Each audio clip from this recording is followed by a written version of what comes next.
गरीब सास की 3 बहू का 6 फीट लंबा डोसा। सुबह सुबह तीनों बहुएं रसोई में लगी होती हैं। किरण, मैंने चूल्हा लीप दिया है, जल्दी से दाल चावल धो के दे दो ताकि चूल्हे पर चढ़ा दूं। टाइम से खाना पीना बनाकर आज हमको खेत पर सब्जी तोड़ने भी चलना है। जेठानी जी, जितने आप आज जोड़ लीजिए, मैं चावल दाल निकालती हूँ। किरण जैसे ही राशन के डब्बों में देखती है तो मात्र मुट्ठी भर दाल चावल लगा था। जेठानी जी, राशन तो खत्म हो गया है, ये जरा से मुट्ठी भर दाल चावल में क्या ही गुजारा होगा, इतने में तो बच्चों का पेट भी नहीं भर पाएगा। किरण, राशन तो खत्म होना ही था, 1 किलो दाल और 5 किलो चावल में कितना ही चल जाता। पता नहीं ये तीनों भाई शहर में कौन सी कमाई कर रहे हैं जो किसी महीने टाइम से पैसे नहीं भेजते। वही तो, भले हम गांव में रह रहे हैं लेकिन खेती बाड़ी तो नहीं है, हर चीज खरीद कर खाना है। तीनों आपस में बात कर ही रही थी तभी मकान मालिक आ जाता है। अरे कहाँ हो तुम तीनों बेशरम लोगाइयो, निकलो बाहर। इसे कहते हैं कंगाली में आटा गीला होना। यहाँ पकाने के लिए रसोई में चुल्लू भर राशन नहीं, ऊपर से मकानदार किराया मांगने आ गया। आज फिर से मकानदार की 36 बातें सुननी पड़ेंगी। मकानदार का गुस्सा करना भी जायज है, 2 महीने से ज्यादा का किराया हो गया है। चलो चलकर थोड़ा टाइम मांग लेंगे। तीनों बहुएं रसोई में से निकलकर बाहर आती हैं तभी उनकी गरीब सास कांता कहीं से गोबर के कंडे खरीद के लाती है। नमस्ते मकानदार जी। अरे तुम्हारा नमस्ते गया तेल लेने। तुम लोगाइयों ने आज किराया देने की तारीख ले रखी थी, जल्दी से किराया निकालो। मकानदार, अभी हमारे पतियों ने शहर से पैसे नहीं भेजे हैं, वरना हम आपका किराया खुद आकर दे दें। हमें 2-4 दिन का और टाइम दे दीजिए। मकान मालिक गुस्से में तिलमिलाकर तीनों को खूब खरी खोटी सुनाता है। अरे तुम तीनों लोगाइयों की जुबान का वैल्यू है कि नहीं? जब देखो तारीख पर तारीख ही ले रही हो पिछले 2 महीने से। अरे तुम तीनों के पति शहर जाकर क्या कद्दू कमाई कर रहे हैं जो टाइम पर किराया भी नहीं दे सकते। नहीं दे सकते टाइम पर किराया तो खाली कर दो मेरा मकान। खुद को तो भर भर कर खाने पीने के लिए है, बस मेरा किराया देने के लिए नहीं है इनके पास। मकानदार जी, आप तो ऐसे बोल रहे जैसे मेरे बेटों ने मेरी बहू को भर भर कर खर्चा भेजा है और आपका किराया नहीं भेजा। अरे 2-4 दिन पहले ही बात करी थी, अभी उनके मालिक ने पैसे नहीं दिए, 2-4 दिन में पैसे भेजने वाले हैं। अगर 2-4 दिन में किराए का जुगाड़ नहीं हुआ तो बिना कहे मेरा मकान खाली कर देना। मकान मालिक कांता और उसकी तीनों बहुओं को धमकी देकर चला जाता है। वहीं अपने दरवाजे पर खड़ी सुषमा ताना मारती है। पता नहीं कैसे कैसे लोग हैं, जब तक मकान मालिक चौखट पर चढ़कर किराए के लिए जलील करके नहीं जाता तब तक मजाल है जो इन्हें शर्म आ जाए। फालतू की बोलबाजी करने की कोई जरूरत नहीं है सुषमा बहन। अरे मैंने कोई तुम्हारा नाम थोड़ी ना लिया है जो तुम्हें मिर्ची लग रही कांता। वैसे भी मैं तुम जैसे लोगों को मुंह लगाना पसंद नहीं करती हूँ। हाँ। सुषमा मुंह ऐंठ कर अंदर चली जाती है। वहीं कांता चौखट पर खड़ी कुड़कुड़ाती है। अमीरी और संपत्ति का कुछ ज्यादा ही घमंड चढ़ गया है सुषमा को। बैठे बैठे बेटे का सुख भोग रही है। इसका बेटा भी तो इसके कहने रहने में रहता है गांव में ही। समोसे कचौड़ी पकौड़े का रेस्टोरेंट खोल दिया है तो कितना फर्स्ट क्लास चल रहा है। हर जगह पैसे हैं, बस कमाने वाले में चाह होनी चाहिए। इन तीनों को तो बस शहर में जाकर कमाने की पड़ी थी।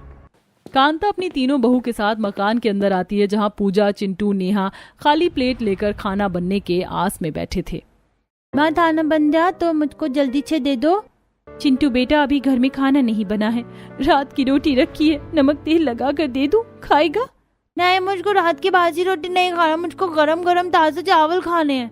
बहू, और रात की बासी रोटी मुझको खाने को दे देना, बच्चों के लिए ताजा गरम चावल बना कर दे दो। माँ जी, रसोई में बड़ी मुश्किल से 1 मुट्ठी ही चावल लगा है, राशन बिल्कुल खत्म हुआ पड़ा है। बहू, राशन खत्म हो गया है तो तुम तीनों ने मुझको बताया क्यों नहीं? मुझको राशन का झोला ला कर दो, मैं लाला से उधार बाकी ले आऊंगी। नुपुर रसोई में से राशन की थैली लाकर कांता को देती है। दादी दादी, मैं भी आपके साथ दुकान चलूंगा, मुझको चीज दिलवा देना। अच्छा ठीक है, चल मेरा लाडला दुलारा पोता। चिंटू को ले जाता देख पूजा, नेहा मुंह लटका लेती है।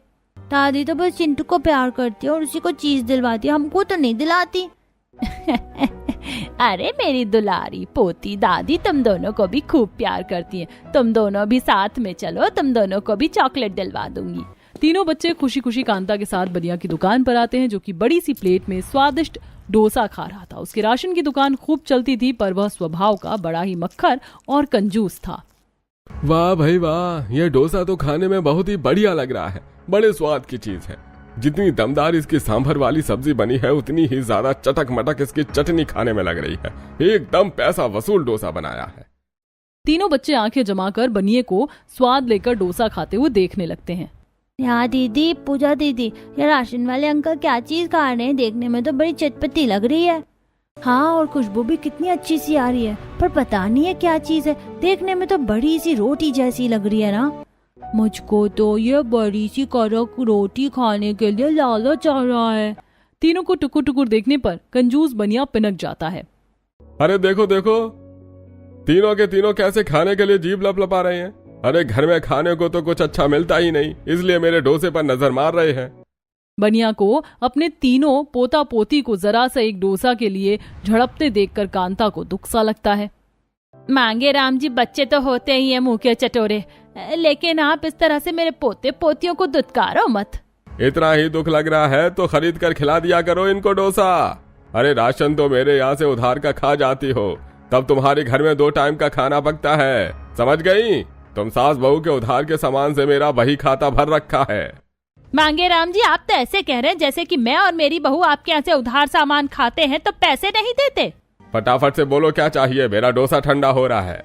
आधा किलो दाल, 2 किलो चावल तौल दीजिए। चारों की चारों सास बहू ने उधार राशन खाने का धंधा पानी बना रखा है, कभी नकद राशन खरीद कर खाने का मन नहीं करता इनका। बनिया कुड़कुड़ाते हुए राशन जोख कर दे देता है। ये लो, तोल दिया तुम्हारा राशन, अब चलो फूटो यहाँ से। अंकल तीनों को चॉकलेट भी दे दो। बड़े आए चॉकलेट मिठाई खाने वाले, चुपचाप से निकलो यहाँ से। दुकान पर खड़े खड़े तीनों बच्चों की आंखों में आंसू आ जाते हैं। दादी अंकल तो चॉकलेट नहीं दे रहे। चिंटू, पापा पैसे भेजेंगे ना तो फिर मैं ढेर सारी चॉकलेट मिठाई खरीद दूंगी, अभी घर चलो। किसी तरह तीनों पोते पोती को पुल्हा कर कांता राशन लाकर घर आती है। अनीता बहू, फिलहाल ये थोड़ा बहुत खर्ची का राशन ले आई हूँ, हिसाब किताब से बनाना ताकि 3-4 टाइम तो चल जाए। जी माँ जी। घनघोर गरीबी भरे हालात के चलते अनीता एक मुट्ठी दाल और थोड़े ही चावल पकाती है। जेठानी जी, एक मुट्ठी दाल में इतना सारा पानी, दाल एकदम पानी जैसी उतरेगी, देखना। और कोई चारा भी तो नहीं है ये पानी वाला दाल चावल खाने के अलावा। मेरा तो मन पक गया है। मेरा तो बहुत दिनों से पकौड़े और आलू चाप खाने का मन हो रहा है। रोज रोज फीका उबला खाना खाकर गुजारा करना पड़ता है। किसी तरह तीनों थोड़े में ही थोड़ा खाना सभी को परोस कर खिलाती हैं। इसी तरह कुछ दिन गुजर जाते। तभी केशव सुबह सुबह घर आता है। प्रणाम कांता चाची। खुश रह केशव बेटा, कब आया शहर से? बस कल ही आया हूँ चाची। ये आपके तीनों बेटों ने शहर से कुछ पैसे भेजे हैं, वही देने आया हूँ। चलो, कम से कम हमारे पतियों ने पैसे भिजवाए। अब सबसे पहले मकान मालिक के मुंह पर उसका किराया मार देंगे। एक भड़क उतरेगी, बाकी पैसे से राशन पानी साग सब्जी भर लेंगे। केशव बेटा, जरा अपना फोन मिलाकर मेरे तीनों बेटों से बात करवा दे, उनका हाल समाचार ले लेती हूँ। जी चाची, लीजिए बात कर लीजिए। केशव फोन लगाकर दे देता है। हेलो, प्रणाम, कैसी हो माँ? हेलो, कौन? भूषण बेटा? हाँ माँ, पैसे मिल गए। केशव के हाथ भिजवा दिए थे 9,000 रुपए। बेटा 9,000 में किसको किसको देंगे? राशन वाले का उधार हो रखा है, मकानदार को 2 महीने का किराया देना और घर में भी राशन पानी डलवाना है। सब चीज कैसे होगी? माँ, हम भी क्या करें? सेठ हमें खिला पिला कर महीने का तीनों भाइयों का 15,000 ही देता है। उसमें रहने के लिए अलग से कमरा ले रखा है, तो कमरे का किराया 4,500 रुपए लग जाता है। और बीच में तबीयत खराब हो गई थी तो छुट्टी के पैसे कट गए थे, इसलिए थोड़ी देरी हो गई। देखता हूँ कि बीच में सेठ से पैसे थोड़े लेकर भेज दूंगा। भूषण डोसा बनाते बनाते फोन पर बात कर रहा होता है। तभी दुर्गा सेठ आकर चिल्लाता है।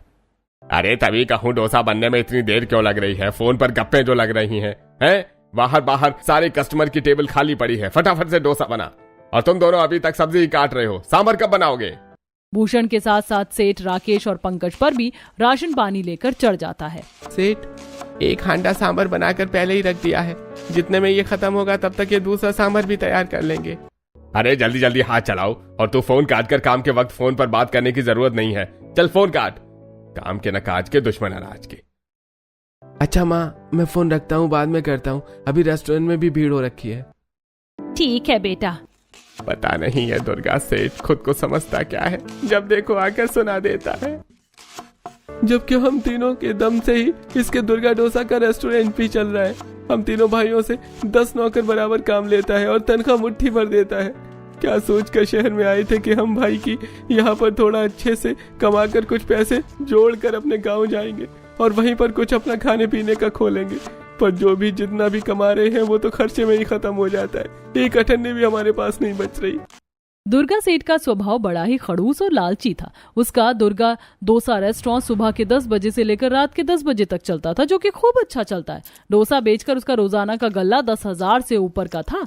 इसके बाद भी वह तीनों भाइयों को 15,000 से एक पाई ज्यादा नहीं देता था। ऐसे ही थोड़े दिन गुजर जाते थे। सब्जी ले लो, सब्जी ताजा ताजा सब्जी, बढ़िया फूल गोभी, पत्ता गोभी, मटर, हरी हरी सब्जी 20 रुपए का पाव। सब्जियों का इतना महंगा रेट सुनकर किरण नुपुर चौंक गई। सब्जियों की रेट तो जैसे आग लगी पड़ी है, सोने के भाव बिक रही है सब्जी। सचमुच में इस बार तो सब्जियों का रेट घटने का नाम नहीं ले रहा। गरीब आदमी क्या सब्जी खरीदेगा और खाएगा। अब तो लगता है बस केवल थोड़े आलू ही सस्ते हैं, वही ले लेते हैं। तीनों बहू आलू खरीदने लगती हैं। वहीं बच्चों की नजर खाने पीने की रेडी पर लगी हुई थी। तभी डोसे वाला जोर से तवा बजाता है। डोसा गरम चटपटा, डोसा खाओ, खा लो जी तीखे तीखे सांभर के साथ चटपटा गरम डोसा खाओ। तभी बाजार में डोसे की नई नई रेडी देखकर तीनों बच्चे खाने की जिद करते हैं। चाची चाची मैं तो चटपटा डोसा खाऊंगी, मुझको वही खरीद देना। मुझको भी डोसा खाना है। अगर तुम दोनों डोसा खाओगे तो मैं भी डोसा खाऊंगी। तीनों बच्चों को डोसा खाने के लिए जिद करते देखकर नुपुर किरण संकोच में आ जाती हैं। एक तो पहले ही हमारे पास इतने कम पैसे बचे हैं, पता नहीं इतने में डोसा आएगा कि नहीं। दोनों बहुएं बच्चों को डोसा खिलाने के लिए लेकर जाती हैं। भैया एक डोसा कितने का है? बहन जी ये वाला प्लेन डोसा 50 रुपए का पड़ेगा और ये पनीर वाला 100 रुपए का पड़ेगा। कौन सा खाना है? हमारे पास केवल 50 रुपए भैया, ये प्लेन डोसा एक पैक कर दीजिए। नहीं मम्मी, मुझको अलग से डोसा दिलाओ, मैं इन दोनों के साथ नहीं खाऊंगा। मेरे पास ज्यादा पैसे नहीं है, चुपचाप से तीनों चलकर एक डोसे में खा लेना, वरना ये भी नहीं खरीदूंगी। ठीक है खरीदो, मैं खा लूंगा एक में। तीनों को डोसा दिलवाकर बहुएं घर आती हैं। तब पूजा प्लेट में डोसा निकालते और 2 कटोरी में सांभर और चटनी डालती है और तीनों खाने लगते हैं। मजा आ गया मम्मी, डोसा खाने में तो बहुत बढ़िया लग रहा है और टेस्टी भी है। अरे मंजली बहू, छोटी बहू, ये तुम दोनों ने तीनों को क्या खरीद के दिया है खाने को? माँ जी ये डोसा है। हमारे पति शहर में यही डोसा बनाने के रेस्टोरेंट में तो काम करते हैं। शहर में लोग इसे खूब पसंद से खाते हैं और अब तो हमारे गांव के बाजार में भी एक डोसे वाले ने रेडी खोली है। 2-4 दिन में उसका भी ठेला जम जाएगा। बहू, खाने पीने की तो किसी भी चीज की रेडी लगा लो, जल्दी जम ही जाती है। अपनी पड़ोसन सुषमा के बेटे को देख लो, एक टाइम में पकौड़े समोसे कचौड़ी रेडी पर रखकर ही तो बेचता था और आज रेस्टोरेंट खोल कर बैठा है। और अब तो पहले जैसा स्वाद भी नहीं है, एकदम कच्चे कच्चे पकौड़े बेचता है, फिर भी लोग खाते हैं क्योंकि पकौड़े थोड़े तीखे और चटपटे बेचता है। यह सुनकर तीनों बहू के दिमाग में ख्याल आता है, माँ जी अगर हमारे पति चाहें तो वो भी गांव में डोसे की दुकान खोले तो अच्छी चलेगी, बाकी हम उनका हाथ बंटवा देंगे। अनीता शहर में तीनों भाइयों को फोन मिलाती है और इस बारे में राय सलाह करती है। अनीता तुम्हारी बात ठीक है, लेकिन खाने पीने का व्यापार जमते जमते जमता है और सबसे जरूरी तो पूंजी है, उसका जुगाड़ कहाँ से करेंगे? अजी 1-2 महीने आप तीनों भाई वहाँ पर जो कमाएंगे वो पैसे जोड़ लीजिए, हमें खर्च मत भेजिए, हम यहाँ पर चला लेंगे। अब शहर में तीनों भाई डोसे की दुकान खोलने के लिए पैसे जोड़ने लगते हैं। वहीं बहुएं गांव में कुछ दिन खेतों में सब्जियां तोड़ने का काम करती हैं, जिससे खेतीहर कई बार उनको कुछ खराब सब्जी भी दे देते, जिसमें से तीनों खाने लायक सब्जियों को बनाती और खराब सब्जियों के बीजों को आंगन में क्यारी बनाकर बो देती हैं, जैसे कि बैंगन, पेठा, बीन्स। 1-1.5 महीने में ही वह खूब घनी बेल पकड़ लेती है और उसमें ताजी ताजी सब्जियां आने लगती हैं। माँ जी देखिए, हमारी बेल वाली सब्जियों में से कितना बड़ा सीताफल टूटा है, इसकी सब्जी तो बहुत ही बढ़िया बनेगी। और ये देखो, आज हमारी सब्जी की कियारी से कितना सारा बैंगन भी निकला है। पता है, मैंने उस दिन देखा था सांभर वाले ने सब्जी में बैंगन, पेठा, सहजन और बहुत सारी सब्जियां डाल रखी थी। अगर हम लोग डोसा सांभर का व्यापार करेंगे तो कुछ सब्जी तो हमारे घर की खेती में से निकल जाएगी। इसी तरह 2-3 महीने गुजर जाते हैं और तीनों के पति शहर से पैसे जोड़कर गाँव जाते हैं। प्रणाम, कैसी हो तुम? प्रणाम, कैसी हो माँ? सदा खुश रहो मेरे बच्चों, तुम तीनों आ गए, अब मैं बिल्कुल खुश हूँ। चिंता मत करो माँ, इस बार हम शहर नहीं जाएंगे बल्कि गांव में ही रहकर काम करेंगे। चाचा पापा, आपको तो चटपटी सांभर डोसा बनाना आता है, आप हमको सांभर डोसा बनाकर खिलाओगे ना? मुझको बहुत पसंद है। हाँ हाँ बेटा, जरूर खिलाऊंगा। शहर में लोगों को बनाकर खिलाते थे तो अपने परिवार को क्यों नहीं खिलाएंगे सांभर डोसा? बच्चों के सांभर डोसा बनाने की फरमाइश पर पंकज बाजार से सांभर में लगने वाली कुछ सब्जियों को खरीद कर लाता, जैसे कि सहजन, टमाटर, मिर्च, कड़ी पत्ता और कुछ मसाले। वहीं कुछ ताजी सब्जियां 3 बहू के घर के क्यारी में से निकल जाती है, जैसे कि बैंगन, सीताफल वगैरह। अनीता ये चावल दाल फूल गए हैं, इसे सिलबट्टे पर पीस दो और अच्छे तरीके से फेंट देना ताकि डोसा अच्छा बने। तब अनीता सिलबट्टे पर बारीक बारीक चावल को पीस कर उसे अच्छे तरीके से फेंट लेती है। वहीं बाकी दोनों बहू अपने पतियों के साथ सांभर बनाने के लिए सब्जियां कटवाते हैं। हाँ जी, ये लीजिए, मैंने डोसे का चावल पीस कर अच्छे से फेंट दिया है, ये लीजिए। तब भूषण चूल्हे पर तवा रखकर भर कर डोसे के मिश्रण को डालता है और उसे खूब दूरी में फैला देता है और उसे थोड़ी देर पकने के लिए छोड़ देता है। अजी, आप इतनी देर का डोसा डाला है, पलट दीजिए नहीं तो जल जाएगा। बिल्कुल नहीं चलेगा, अगर डोसा तुरंत पलट दोगी तो खराब हो जाएगा। डोसा को करारा करने के लिए दोनों साइड से खूब अच्छे से सेकना पड़ता है। आप पलटेंगे। अनीता भूषण के एक डोसा बनाने पर ही देखा देखी सीख लेती है और अगला डोसा खुद से बनाती है, जो कि काफी अच्छा उतरता है। अजी, ये देखिए, मैंने ठीक से बनाया ना डोसा। अरे बिल्कुल फर्स्ट क्लास डोसा बनाया है तुमने। अजी, ये लीजिए, सारी सब्जी कट गई, अब क्या करना है? तुम केवल ये सारा मसाला पीस कर तैयार कर दो, तब तक हम सब्जी छोंकते हैं। तब राकेश पंकज सबसे बड़े पतीले का इस्तेमाल करके सांभर बनाते हैं और किरण मसाला पीस कर देती है, जिससे कुछ देर में चटपटा खट्टा सांभर बन जाता है। और अब सभी गर्मा गर्म सांभर डोसा खाते हैं। माँ जी, कैसा बना है डोसा सांभर? बहू, ये सांभर डोसा खाने में तो बहुत ही स्वादिष्ट लग रहा है, खाते ही स्वाद मुंह में घुल गया। 1-2 दिन में सांभर डोसा बनाने का सारा सामान जोड़कर अब तीनों बहू अपने पतियों के साथ रेडी पर बेचना चालू करते हैं। उनकी रेडी सुषमा के बेटे प्रीतम के ठीक रेस्टोरेंट के आगे लगा था। गरम डोसा खा लो जी, खट्टे तीखे चटपटे सांभर के साथ गरम डोसा खाइए, बस 50 रुपए में। तभी प्रीतम के रेस्टोरेंट में बैठे कस्टमर पकौड़े चटनी खाना छोड़कर उनकी रेडी पर देखने लगे। अरे डोसा, लगता है ये लोग कोई बढ़िया शहरी खाना बेच रहे हैं। क्यों ना आज कुछ नया स्वाद चखा जाए। अच्छा, तुमने तो मेरे मुंह की बात छीनी। देखो ना, देखने में कितना चटक मटक लग रहा है, मेरे मुंह में तो पानी आ रहा है। चलो चलते हैं। दोनों पति पत्नी कुर्सी से उठकर चले जाते हैं। तभी प्रीतम, अरे कहाँ जा रहे हो आप लोग? पकौड़े तो खाकर जाइए। कुछ खास स्वाद नहीं है तुम्हारे पकौड़े में, ना बढ़िया से मिर्च मसाला लगाया, ना एकदम फीके और बकवास पकौड़े बने। चलो जी। हाँ ठीक है, किसी ने ठीक कहा है, कुत्तों को घी हजम नहीं होती। मेरे पकौड़े में अगर स्वाद नहीं होता तो ऐसे थोड़े ना मेरे रेस्टोरेंट में खचाखच खाने वालों की भीड़ लगी होती। प्रीतम अपने पकौड़े कचौड़ी पर ऐंठ खा ही रहा था, तभी बाकी सब भी उठकर चल देते हैं। यार चारू, आज के समोसे का टेस्ट काफी बुरा सा नहीं लगा है, आलू भी कच्चे और मैदा भी। चल चल कर डोसा ट्राई करते हैं। जरा सुनिए, 2 डोसा लगा दीजिए। जी, कौन सा डोसा लगाए आप? प्लेन डोसा, पनीर डोसा या आलू वाला फिलिंग डोसा? अरे बाप रे, डोसे में भी इतनी वैरायटी। ऐसा कीजिए, आप एक पनीर डोसा लगा दीजिए और एक आलू वाला डोसा। दोनों बहू फटाफट से तवा गरम करती हैं और डोसे का मिश्रण तवे पर खूब अच्छे से फैला लेती हैं और बड़ा सा डोसा बनाते हैं। किरण, तुमने मिश्रण को कुछ ज्यादा ही फैला दिया। देखो, ये डोसा 1 से 2 फुट का बना है। ये तो अच्छी बात है, डोसा जितना पतला बने उतना ही करारा लगता है खाने में। दोनों लड़कियां बड़े चाव से डोसा खाती हैं और खूब तारीफ करती हैं। ये डोसा तो खाने में काफी ज्यादा डिलीशियस लग रहा है। इसकी तुलना में तो प्रीतम के रेस्टोरेंट के पकौड़े का टेस्ट 0 है। बिल्कुल, तुमने बिल्कुल सही कहा शालू। और ये प्रीतम पकौड़े भी कितने महंगे बेचता है और फिर भी 1 नंबर का खराब स्वाद होता है इनका। दोनों लड़कियों को अपने पकौड़े में कमी निकालते देख प्रीतम किलस जाता है। अरे सच में किसी ने सही कहा है, नए के आने से पुराने की जगह घर की मुर्गी दाल बराबर जैसी हो जाती है। इन तीनों डोसा बेचने वाली लुगाइयों के चलते मेरे सारे ग्राहक खड़क गए। अपने रेस्टोरेंट में पकौड़े खाने वाले ग्राहकों को 3 बहू के डोसे की रेडी पर खाते देखकर प्रीतम उनके पास आकर धौंस दिखाता है। अरे ओ भूषण, राकेश, पंकज, तुमने किसी से पूछ कर ये 2-2 डोसे की रेडी मेरे रेस्टोरेंट के आगे लगाई है? चलो हटाओ इसको। अरे ज्यादा तेवर दिखाने की जरूरत नहीं है प्रीतम, हमने तुम्हारे रेस्टोरेंट से अपना ठेला एकदम दूर लगाया है। अरे मेरे जो सारे ग्राहक हटका दिए उसका क्या है? नए ग्राहक जोड़ने का दम नहीं है क्या? ऊपर से और नहीं तो अपनी लुगाइयों से भरे बाजार में डोसा बिचवा रहे हो। चुल्लू पर पानी में डूब मरो। प्रीतम की टौनबाजी करने पर तीनों बहू भड़क जाती हैं। अरे हम मेहनत करके कमा रहे हैं, आजकल की औरतें मर्दों से कंधा मिलाकर चल रही हैं, आसमान तक पहुंच गई हैं, तो हम तीनों डोसा क्यों नहीं बेच सकते? जेठानी जी, सच बात तो ये है कि प्रीतम को जलन मच रही है, क्योंकि हमारे डोसे की रेडी चल रही है और इसका पकौड़े का रेस्टोरेंट खाली पड़ा है। ग्राहक भी खाने के लिए वहीं लगते हैं जहां उन्हें स्वाद मिले।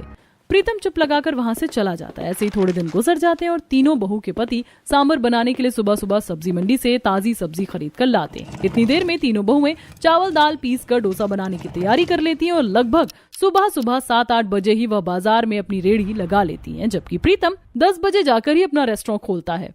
अरे इन लुगाइयों ने तो नाक में दम करके रख दिया है, सुबह 7-8 बजे ही बाजार के रेडी जमा लेती हैं। अरे तो मेरे पकौड़े का खाक बिकेंगे, इनका जुगाड़ लगाना पड़ेगा कुछ तो। जलनखोर पकौड़े वाला प्रीतम अब अपने रेस्टोरेंट में हर चीज समोसे कचौड़ी पकौड़े का साइज बढ़ाकर बड़े बड़े बनाकर बेचने लगता है। खा लो जी चटपटा गरम फुल प्लेट साइज पकौड़ा 20 के 5 चटनी के साथ। 20 रुपए में बड़े साइज के पकौड़े बेचते देखकर अब ग्राहक खींचे चले आते हैं।